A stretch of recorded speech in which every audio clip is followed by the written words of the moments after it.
ਅੱਜ ਤੁਹਾਨੂੰ ਅਸੀਂ ਦੱਸਣੇ ਆ ਕਿ ਮੇਲ ਦੇ ਵਿੱਚ ਕਟੌਤੀ ਕਿਉਂ ਹੁੰਦੀ। ਬੋਲੋ ਕਹਿੰਦਾ ਨਾ ਕਟੌਤੀ ਹੁੰਦੀ ਭਲਾ ਕਿਉਂ ਹੁੰਦੀ ਹੈ।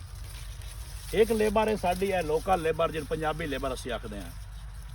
ਇੱਕ ਲੇਬਰ ਹੁੰਦੀ ਹੈ ਪਠਾਣੇ ਦੀ ਲੇਬਰ, ਉਹਦੇ ਕਮਾਨ ਛਿੱਲਣ ਦਾ ਫਰਕ ਕੀ ਹੁੰਦਾ ਤੁਹਾਨੂੰ ਉਹ ਦੱਸ ਦਿੰਦੇ ਆ। ਇਹ ਤੁਸੀਂ ਦੋ ਟਾਂਡੇ ਵੇਂਦੇ ਪਏ ਹੋ। ਜਿਹੜਾ ਪਠਾਨ ਲੇਬਰ ਹੈ ਨਾ ਉਹ ਟੁਕਦਾ ਹੈ ਜਿੱਥੋਂ ਆਹ ਪੱਤਰ ਜਿਹੜੇ ਨਾ ਫੁੱਟਦੇ ਪਏ ਨੇ ਇੱਥੋਂ ਉਹ ਪਠਾਨ ਟੁਕਦੇ ਨੇ।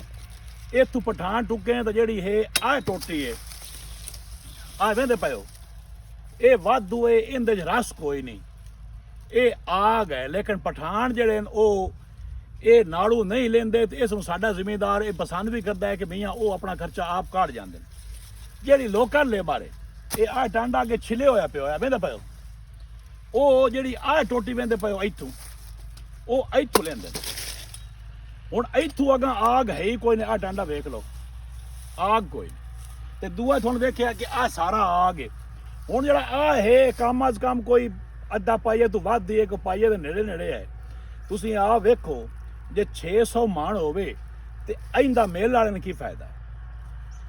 ਮੈਂ ਗੁਜ਼ਾਰਿਸ਼ ਇਹ ਹੈ ਕਿ ਜਦੋਂ ਕਾ ਪਠਾਨ ਆਇਆ ਹੈ ਨਾ ਉਦੋਂ ਕੀ ਕਟੌਤੀ ਵੱਧ ਗਈ। ਦੂਏ ਨੰਬਰ ਤੇ ਆਹ ਟਾਂਡਾ ਵੇਂਦੇ ਪਏ ਹੋ, ਆਹ ਲੋਕਲ ਲੇਬਰ ਦਾ ਛਿਲਿਆ ਹੋਇਆ ਬਿਲਕੁਲ ਸਾਫ਼ ਟਾਂਡਾ, ਇਹਦੇ ਸ਼ਾਹੀ ਕੋਈ ਨਹੀਂ, ਕੋਈ ਛੋਈ ਨਹੀਂ। ਇਹ ਉਹਦਾ ਟਾਂਡਾ ਜਾਵੇ ਤਾਂ ਤੁਸੀਂ ਮੇਲ ਤੋਂ ਪੁੱਛ ਸਕਦੇ ਹੋ ਕਟੌਤੀ ਕਿਹੜੀ ਗੱਲ ਦੀ। ਜਿਹੜਾ ਪਠਾਨ ਹੈ ਉਹ ਸਿਰਫ ਟਾਂਡਾ ਵੜਨਾ ਹੈ, ਟਾਂਡਾ ਉਸ ਵੜਨਾ ਹੈ,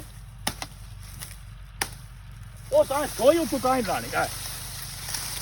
ਉਸ ਵੱਢ ਕੇ ਤੇ ਟੋਕ ਕੇ ਸਿਰਫ ਲੱਦ ਛੱਡਣਾ ਹੈ, ਲਾਮ ਤੋਂ ਸਫਾਈ ਕਰ ਛੱਡਣੀ। ਉਹ ਛੋਈ ਦੀ ਵੀ ਕਟੌਤੀ ਹੋ ਜਾਣੀ ਹੈ, ਇਸ ਆਗ ਦੀ ਵੀ ਕਟੌਤੀ ਹੋ ਜਾਣੀ ਹੈ। ਲੇਕਿਨ ਉਹਦੇ ਵਿੱਚ ਮੁੜ ਹੁੰਦਾ ਇੰਜ ਕਿ ਜਿਹੜੀ ਲੋਕਲ ਲੇਬਰ ਹੈ ਮੁੜ ਜਿਹੜਾ ਜਿਸ ਕਟੌਤੀ ਹੋਣ ਲੱਗ ਪਏ ਮੁੜ ਉਹਨਾਂ ਦੇ ਛਿਲੇ ਉਹਨੇ ਕਟੌਤੀ ਹੋ ਜਾਂਦੀ। ਲਿਹਾਜ਼ਾ ਤੁਸੀਂ ਲੋਕਲ ਲੇਬਰ ਨੂੰ ਲਾਓ, ਪਠਾਨਾਂ ਨੂੰ ਛੱਡੋ। ਆਪਣਾ ਬੰਦਾ ਮਜ਼ਦੂਰੀ ਕਰੇ ਤੇ 4 ਆਨੇ ਮਜ਼ਦੂਰੀ ਦੇ ਉਹਦੇ ਬਣ ਜਾਂਦੇ ਨੇ। ਪਠਾਨ ਰਜਾਕ ਗਲੇਂਦੇ ਹੋ ਤਾਂ ਕਟੌਤੀ ਵੀ ਕਰਾ ਜਾਂਦੇ ਨੇ।